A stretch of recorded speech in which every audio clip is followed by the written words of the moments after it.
Police paper leak हुआ था, ये तो पूर्व की भारतीय जनता पार्टी की सरकार के समय में हुआ था। और कैबिनेट ने जब ये चर्चा हुई, पेपर बिकते थे और बहुत सारे ये पाया गया है, बीजेपी गवर्नमेंट ने कोई एक्शन नहीं लिया है।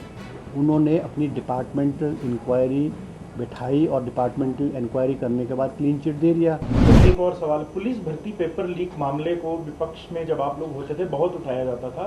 सीबीआई ने जब अपनी जांच रिपोर्ट सौंपी, सर सवाल सुन लीजिए पहले। सोर्सेज कहते हैं कि उसमें सीबीआई ने डिपार्टमेंटल एक्शन कुछ अधिकारियों के खिलाफ सुजेस्ट किया था। सरकार अब तक वो एक्शन ले क्यों नहीं पाई है? क्योंकि चर्चा ये भी है कुछ अधिकारी अभी भी प्राइम पोस्टिंग पर हैं।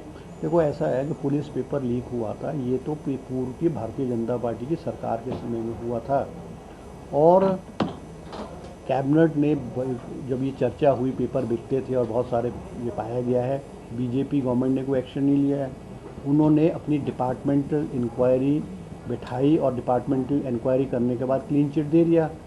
जो व्यक्ति जो जो जो सिलेक्शन कमेटी का हेड था, वो उनका जो पिछला इतिहास है उस पर भी प्रश्न चिन्ह लगता था।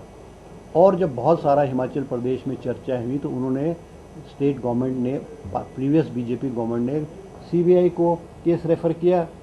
मगर क्योंकि ये 2022 में था, चुनाव के नज़दीक था, और उन्होंने अपनी जो रिकमेंडेशन दी, present that committee inquiry committee, तो रिकमेंडेशन देकर उसको क्लोज कर दिया।